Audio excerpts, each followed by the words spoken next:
तो नाज़िर ये आप देख रहे हैं, ये सुर्ख फूल वाली रेवाड़ी है। ये आप देख, ये साथ में मैंने सफेद फूल वाली रेवाड़ी पकड़ी हुई है। ये आप देख लें, ये सफेद फूल वाली रेवाड़ी है। मैं करीब से आपको दिखा दूं, ये सुर्ख फूल वाली रेवाड़ी है। दोनों के पत्ते एक जैसे ही हैं। तो नाज़िर सुर्ख फूल वाली तो आम है, लेकिन सफेद फूल वाली नायाब है।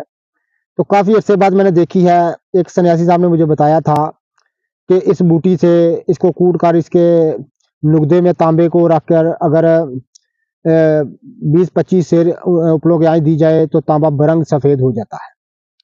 ये आप देखिए, सुर्ख फूल वाली मैं आपको दिखा रहा हूँ। ये साथ में मैंने सफेद फूल वाली पकड़ी हुई है। नाज़िर ये रब्बुल इज़्ज़त के जमीन पर बखेरे हुए खजाने हैं, लेकिन हमारे पास चाबी नहीं है, हमारे पास इल्म नहीं है। ये आप देख रहे हैं, सफेद फूल वाली रेवाड़ी मैं आपको दिखा रहा हूँ। ये सुर्ख फूल वाली साथ में दिखा रहा हूँ ताकि आपको पहचान रहे।